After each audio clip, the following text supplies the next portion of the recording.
Hello, Chaos again. Um, so I asked a question in the B Team Discord whether you guys would want a tank or a DPS mac or micro video, and I got three shields for tank and one for DPS. So therefore, I'll be spending 3/4 of the time on tank and 1/4 of the time on DPS micro. Personally, I know a little bit more about DPS micro just because I'm a DPS player myself, but we're going to spend some time going over some VODs from our most recent scrim, the A team scrim. I wasn't able to go over VODs for the B team scrim, and I'm not going to be able to be there for your next one, but I hope this will be insightful for some of you tank players.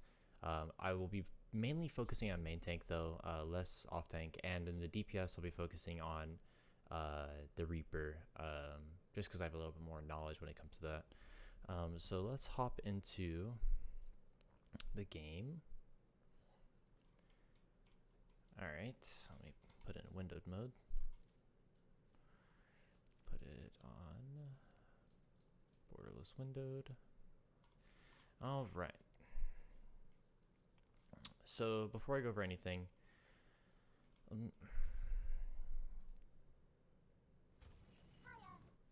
okay. So the comp that Team 2 is running, we're Team 1 by the way, the A team, but it really doesn't matter. Team 2 is running a meta composition, and I'm gonna switch to Reaper, but I'm gonna go over why I'm on Sim. So every single map, you should be TPing out of spawn. The reason they don't TP out of spawn is because they don't have a character who's necessarily slow. All their characters have movement abilities, right? Well, for us, we thought we were going to be playing Zarya, so we TP'd out of spawn, and then I realized we were going to be on D.Va. So I ended up not being able to, needing to TP out of spawn. But as the Reaper player, you need to be asking your team whether you need to be TPing out of spawn every map. Every map you should be TPing out of spawn unless everyone on your team has a movement ability. Let's say, for example, we were playing Zarya instead of the D.Va here. You'd be TPing out of spawn because Zarya would get there way later. And if you do TP, your Lucio, I'll show you in a second, needs to be hanging back, waiting for you so that he can speed you forward. You get there quicker. Now, you notice that they get there quicker, and that's because if you just speed out of spawn, you're going to get there faster than doing the TP thing because it takes time to do that, and it's not really perfect. So, by micro, let me address this first. By micro, I mean very minute details that could win or lose you a team fight. For example, you see how far up their monkey is? That's where you should be playing. He's a little far ahead because his cooldowns are shorter. But when you get to a fight first, you take positioning. So they arrive first, so they're gonna be playing more aggressive. They're gonna be taking space. As the main tank player, this is your job. When you get to a fight, you're typically gonna be the first one there, just because you're gonna have either Rein pin or monkey jump, and you're gonna be the one taking space. So just know, in the back of your head, top of your head, when you get to a fight first, take space. Another good example of this is Legion Control Center. If you get there quicker, you need to be taking space. There's no point in getting there fast if you're just going to let them have all the space. In this fight, you'll see what happens. Let me lower the volume real quick. Okay. So we use Bubble first because our monkey takes a lot of damage and they have the corner advantage. The reason they want to take the space aggressively is because they get the corner first, and then they obviously have the mega to play on and the corner as natural cover to play on. When we get there slow, we don't have the natural cover like they do. So we have to use bubble first, right? And that's immediately an advantage. When they don't have bubble and they're down matrix cooldowns, you can hold W on that. And particularly in this fight, we kind of get run over because we had to use our bubble so early. And another tech you can do, I'm going to go over as much as I can. Sorry if I'm talking fast. Another thing you can do is as soon as their monkey uses bubble and it breaks, you can use yours like he does here, attempting to cut off the monkey's healing. Because if he would have not had healing for a second, literally a second, he would have died. Luckily he backs up. He dies eventually though because he gets hacked and he's not able to jump away. But you know, let's say in a fight that where he could have lived there. Let's just say that he could have lived there. So now they're taking all this space. They're chasing on the kills, making sure the people are dying, but then they kind of overextend. Team 2 overextends, right? They're here for way too long. They use all their cooldowns. We eventually start coming back with players and health advantage, and then they have to back up.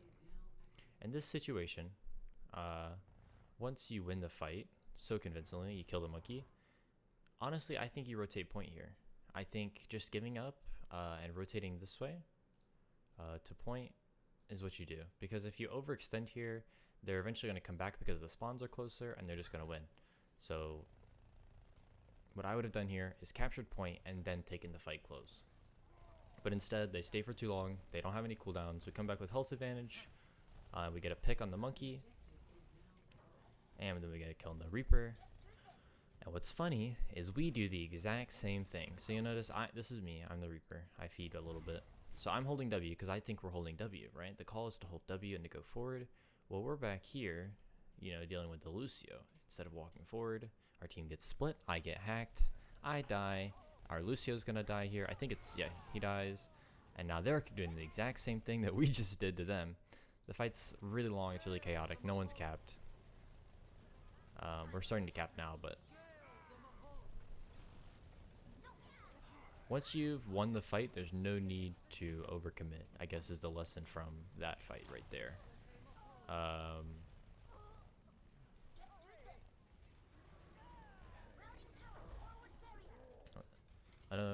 Little support tip real quick. Whoever gets coal first and uses it first typically wins the fight if no other cooldowns come up, because you just have health advantage. Just something for the support players, even though I doubt they'll be watching a tank and DPS micro video. So for blue team, or for team 1, for us, we're trying to find the best way to engage, or the fastest way to engage without them being able to use EMP. So what I call, so typically I like to do a lot of the shot calling, or as much of it as I can. I feel like my rotations are good. I call to go far left, right?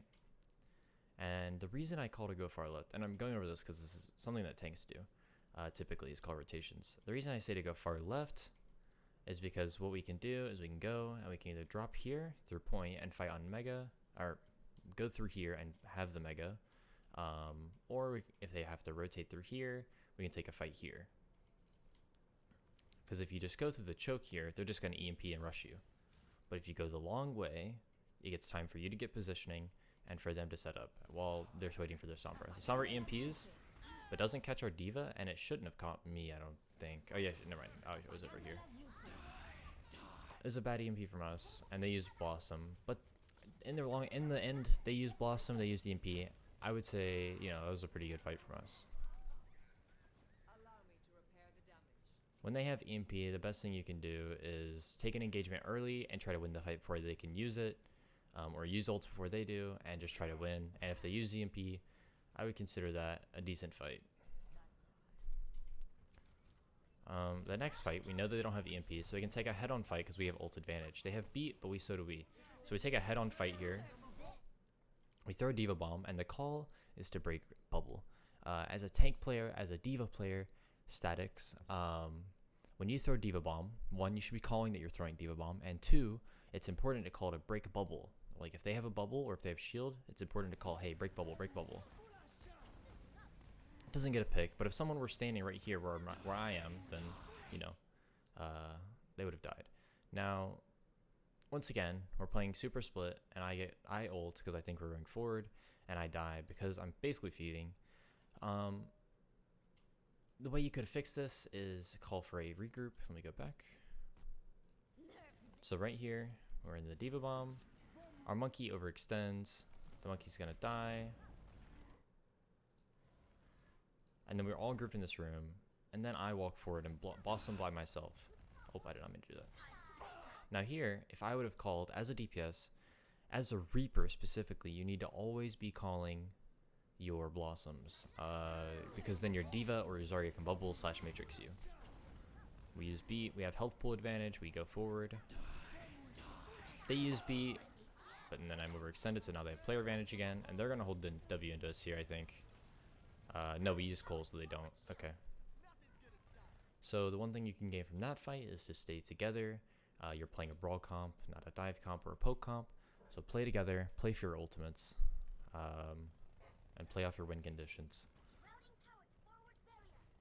They use beat, meanwhile we use coal, bomb, and reaper ult. Oh no, they use coal as well. So here we opt for, we think they have EMP again, so we opt for going around and straight here. Let me get back. I don't remember why we went this way, but that's what we did. Oh yeah. We saw the Sombra, and we pushed the Sombra so that she had to translocate, because if the Sombra translocates, it's effectively a 5v6. Sombra translocates, so, and then we just keep going left, I think, and then we go point, I think, or we attempt to go point. I'm not sure what the call was here. Yeah, I'm not sure what the call was here, so I'm gonna go next. Yeah, last minute fight.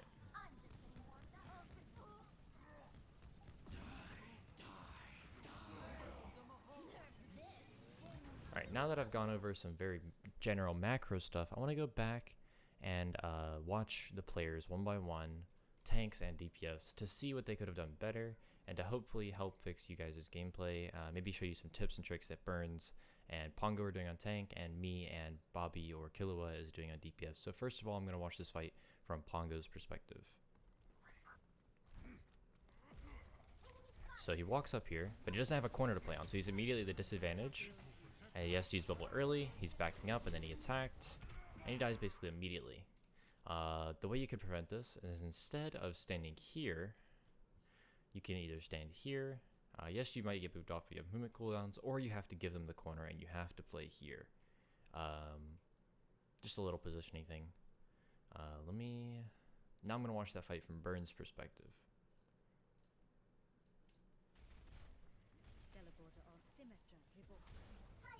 Notice how he uses his boosters as soon as he gets out of the teleporter. He's calling comps. He's shooting as soon as he can. Matrixing for his monkey. But notice what he's doing here. He's not using his right click. Like, he's not just holding down right click for the first, like, 3 seconds or as long as he can. He's using it in bursts. I know it. Look, do you notice that? I'm gonna go back and put it in 0.5. As a diva, you need to be eating Moira orbs. He notices the Moira orb healing his team. He eats it. And then he's immediately flying back, using his boosters to boop and his matrix every so often. He's not holding his matrix, he's flickering it. He's going on, off to keep its value.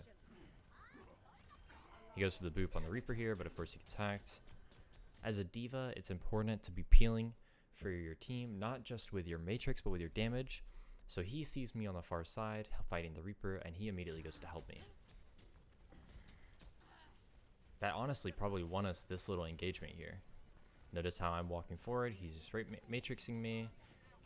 Going on one target, we call the Reaper, he dies. Very clean fight. I'm gonna go back and we're gonna watch that fight from my perspective now. So I'm TPing out. As soon as I notice my team's all through, I'm TPing. I'm going back, topping the Reaper and TPing. So as a Reaper player, my job is basically to try and focus the monkey as hard as I can, and not because I'm trying to do damage, but because I'm trying to force resources from their monkey, from their diva, and from their supports. I give them space here because what you should do in this situation when they get the corner here, when they get the corner there, you immediately need to back up, and that's what I do. Unfortunately, we're not all on the same page, and so our monkey gets caught out. The monkey goes in, the monkey is the call. Run monkey, run monkey. However, we back up, and now I have to kind of take a 1v1. He appeals for me. I'm playing to live, I'm not playing too aggressive. Now I'm walking into them with my defensive matrix, because I know I'm not going to take damage. The call is diva, call is diva. Now this is where I mess up. I go too far forward. We're still focusing on Lucio. Not everyone's on the same page. I get caught out because I'm hacked and I die. Now we're going to watch the fight from our Sombra's perspective. He's TPing. He's already in invis, so he's going quicker. And notice how, like I was trying to tell you, I can't remember your name off the top of my head. The Sombra player. Your name's either ENT or Oxygen. I don't remember who is playing it. in this meta, the Sombra kind of plays like a McCree, and you're not necessarily playing frontline, but you're also not necessarily playing like a normal Sombra would, and that's what Bobby understands. He hacks the mini as soon as possible, so he can play on that, and he's immediately building EMP here. He's not really trying to get a hack, he's really just trying to build EMP as fast as possible.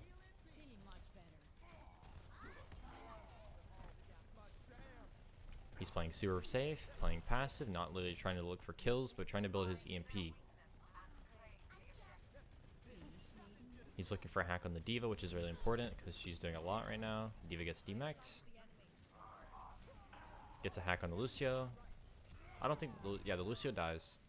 Notice how, look at the distance he's playing. I mean, he's rotating point, but the distance he was playing was perfect. He's playing a negative space, which I explained in another video, and I'll explain it really quickly. Negative space is the distance between your backline and your monkey / your D.Va, your front line. So that you have an ability to play basically the advantage of your character. Sombra excels from a mid-range where she can't really be pressured out of her hacks and she can get hacks off freely. So he's playing a safe distance, he's playing point. As soon as he gets pressured, he recalls. We lose that fight. Alright, next fight. I'm basically be spending this whole video going over one fight at a time, but instead of staying on Nepal, I'm going to jump over to King's Row.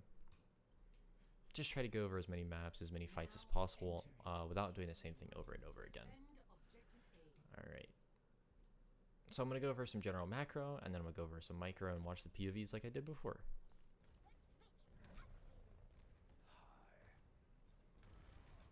So we have the Mei, so we could have technically taken a fight here, but because of their comp, because of the Sombra, if we overextend too fast, Sombra's going to get a hack, and then we're at the disadvantage. So we opt for playing slowly.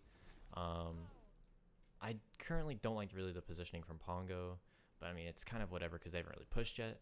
As a Rein player, you want to be constantly, on King's Row first point, you want to be constantly stuck to this corner right here.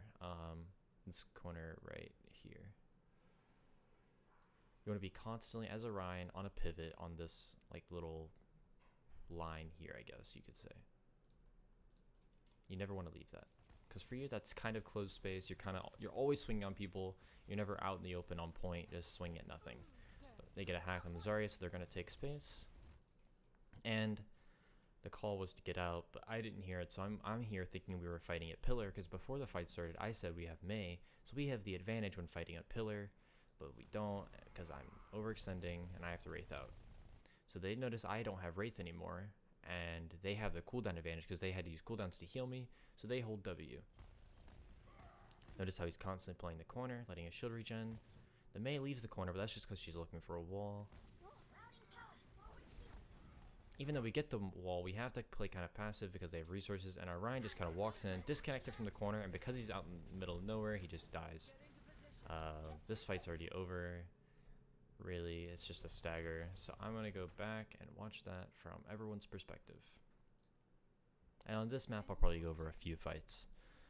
Let's watch it from the Rein tank's perspective.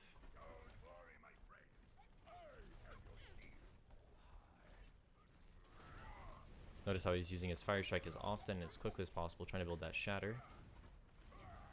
Not really waiting for like we would on an Ashe Dynamite, for example. The D.Va's eating them, which is very important. As a D.Va, you should be always looking to eat Rein Fire Strikes, so that he builds his ult significantly quick, or your Rein builds them significantly quicker than their Rein. That D.Va's already eaten 3, and his shield is dead. Let's go back and see if he could have done anything. I was paying attention to the D.Va.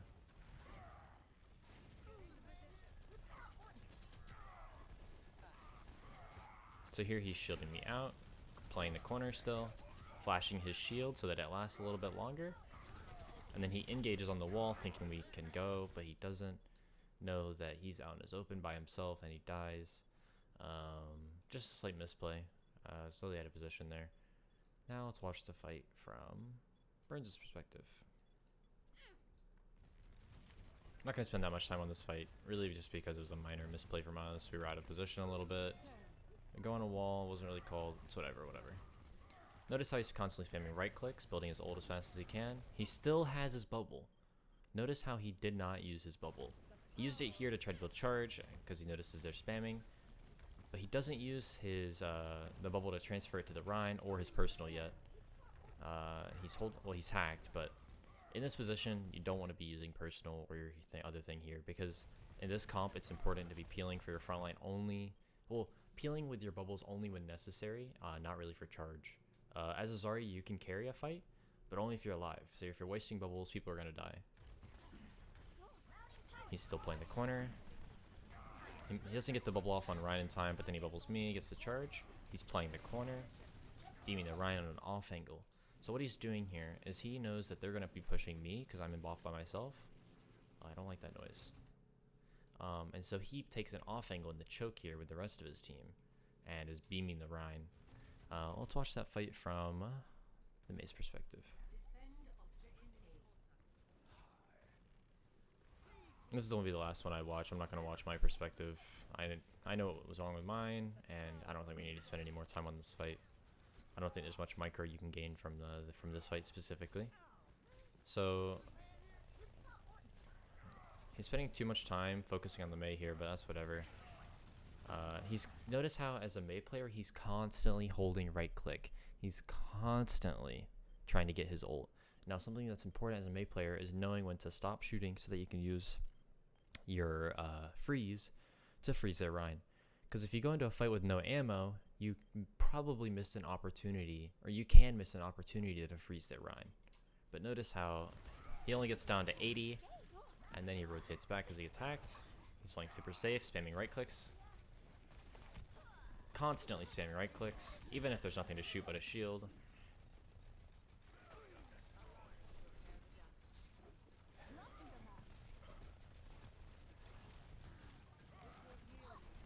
Staying at his distance. There's nothing to engage on, so therefore he's not going to frontline. He's freezing D.Va, which in this meta does the same thing as hacking D.Va. If she's out of the fight for even like 3 seconds, that's a free kill on the Rein. And notice the Rein dies. I get shattered, but the Rein dies, I'm pretty sure. Yeah, the Rein dies just because she got the hack on the D.Va. As a Mei, it's important to look for these targets where they're not necessarily out of position, but they're by themselves and they can't get peeled from their team. So that was I guess like a good micro example. We're gonna go a little bit further in the map. Let's see where we're at. Okay, streets phase. Let me see what happens here.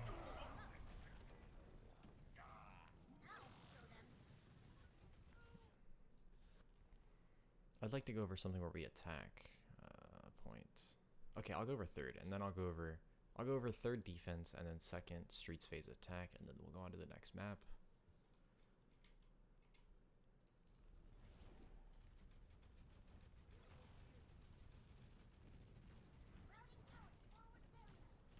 The Sombra's scouting, gets a hack on the Zarya, but not able to do much. Really just building EMP. Alright. Let's go over the macro real quick. So we're really playing this corner, but then notice what we do here. We call, I remember this. We call to use Mei ult. So we're playing up, trying to force Matrix, right? And force cooldowns so that we can get the Mei ult off. We're playing very aggressively, playing very aggro because we know we have the win condition. They don't have much to stop it. So we play super aggro. Now the issue is, we win this fight, but the problem is that we hold W really fast and we don't really take the space equally. And so we take the space on the left here, or the right, but then we don't clear the space on the left, and they're able just to stand there, and they're like behind us basically. You'll see in a second. We walk forward. The Rein, the Sombra, and the Reaper is still behind us now. We get the Mei on, or the freeze on the D.Va though, so we end up winning the fight just with sheer aggression alone. With ults such as Blossom, Mei, Shatter, it's really good to play super aggro and force them to make a rotation where you can catch them out. Now let's go over the micro.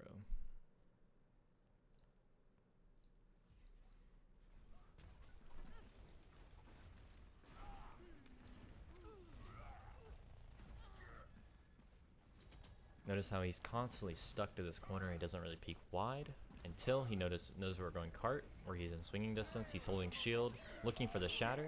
And notice what he does here.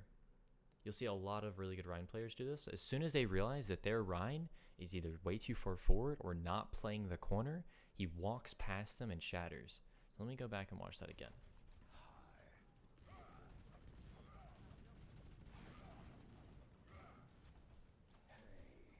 So he notices that the Rein is playing far forward in front of his team. He takes an angle, shatters, hits 2, and they get frozen. Now all he's doing really, he's gonna die, and that's just because, you know, they're all focusing him. The way you could have prevented that is just staying on the corner holding shield, but he's obviously trying to follow up on the freeze. It's okay if he dies there. Let's go over Burns' perspective. He's playing close to his Rein so that he can use his bubbles to rotate out with his shield. He has both of his bubbles. He uses his bubble to get charged initially, and not only is he using the bubble to get charged, he's using it to preserve shield. Let me go back. Obviously the intention here is just to get charged, because I know how Burns plays. He's obviously just trying to get charged so he can carry a team fight. But he's playing forward here, in front of his Rein, looking for bubbles. Always trying to build charge. Not much micro here, really just the little thing where he's rotating out his shield, his Rein's shield with bubbles. And also a little thing, notice how he's always within heal distance of his Moira. If you go outside the Lucio speed distance or the Moira heal distance, you can actually get focused very fast as a Zarya, even with bubbles. He walks forward looking for a grab here. And a little micro thing, when you have grab as Zarya and the Rein is playing forward, it's going to be really hard for you to hit grab. So it's actually worth calling to speed on them so that you can get the grab on more than just their Rein. Because if you just grab the Rein holding shield, you know it's going to kill them. It's not going to kill them. But he walks forward past the Rein and grabs 2. And yes, the Moira rates out, but they get the Rein. And they grab 2 other people forcing cooldowns. And the fight's won. Let's go back and watch it again from my perspective. So notice how I'm playing with really close to the front line. I'm basically frontlining with them. Playing behind the shield though as much as I can. A little micro thing that I'll go over. Let me go back just like literally 2 seconds. What the hell? Okay. I'll wait for it.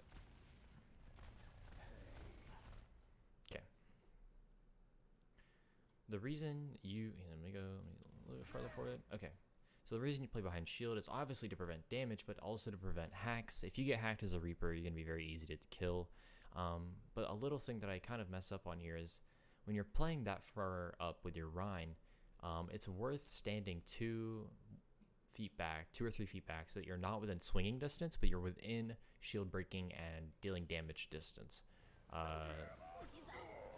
Let me get back to my perspective. So basically just play off your shield just a little bit so you're not being swung on. We're killing the D.Va first. I use my Wraith to dodge pin.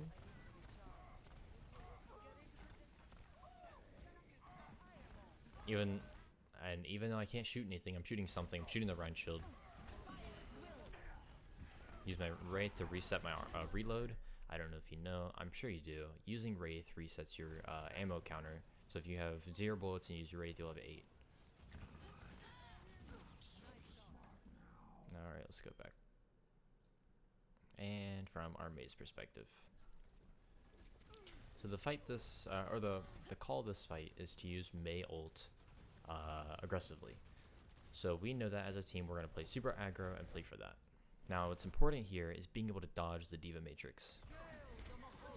So what he does, instead of one, I call the D.Va's out of matrix, but what he does is he literally walks past the D.Va and just uses ult. Go over that from a top down. So he's playing with frontline, trying to freeze the D.Va because he knows that the D.Va is the only person stopping him and his Mei ult. The D.Va's matrixing him. The D.Va's out of matrix though, and he walks past him. He knows the D.Va's out of matrix, so he walks past him and uses ult. And the reason he walks past him instead of just using ult is because let's say he doesn't walk past him, he just uses ult.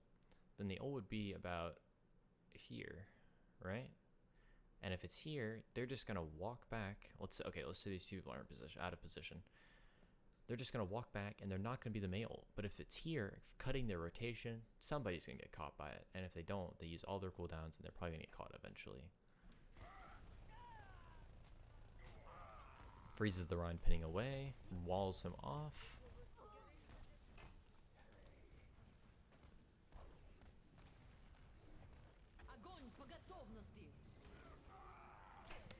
And another little note, when your Zarya grabs and you're playing Mei, try to off angle on the grab and try to freeze the Rein so they don't have a shield.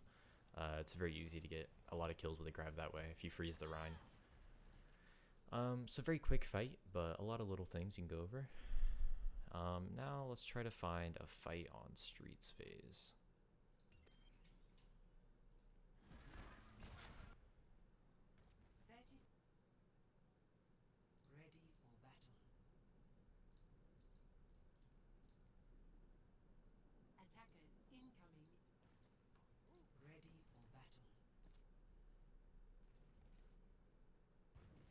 Okay, let me go back. I think we actually rolled through Streets phase here. Let me see.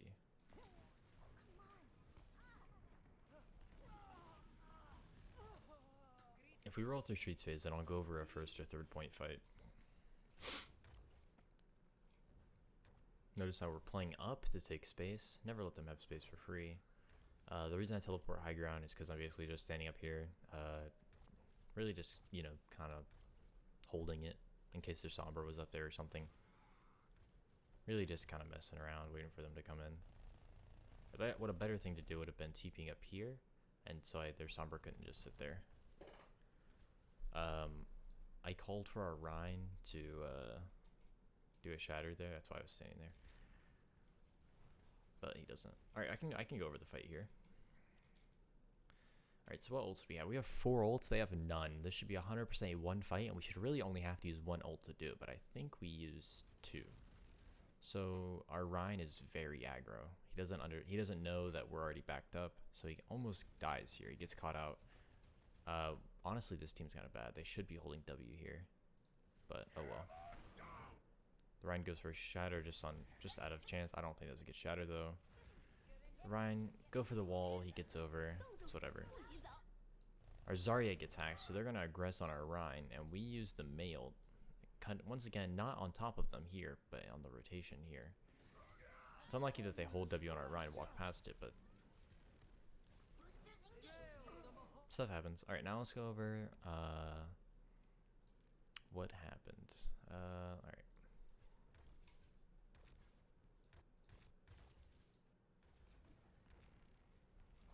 And once again, we're paying attention to Pongo here, our main tank. What happens is we called it back up, and he stays for a little too long.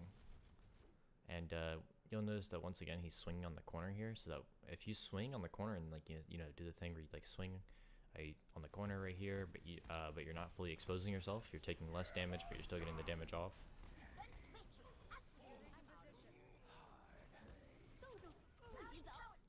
The only reason that he gets killed here is because if you notice his positioning, he's very disjointed from the corner. So if he would have stayed in the corner here and held shield, I think he would have lived, or at least not taking so much damage. But you notice he gets very caught out, he dies. Let's watch this fight from Burns' not necessarily Burns' perspective, but with a focus on Burns. So Burns has to go back and push cart, which is kind of unfortunate. Usually you don't want to be doing that, but you know he's playing back like the call says instead of bubbling our Rein, which it's not Burns' fault. He's checking for the Sombra and letting our Rein shield recharge, so he holds W instead. He gets hacked, but once again, instead of backing up here, he backs up over here. Not very good choice. Our Mei Blizzard, that was a good Blizzard. And now I'm just basically shooting at people that are low. I don't think this is a really good fight to look at, other than the Rein's positioning and the Zarya's positioning. Because me and the Mei, you know, we just blossom. Or not blossom, but we Mei ult, and I'm basically just walking at people with Lucio ult. So let's go on to the third and final map that I want to look over. Let's see, what's a map that you guys would go over? Junkertown, maybe? Junkertown. Let's do it.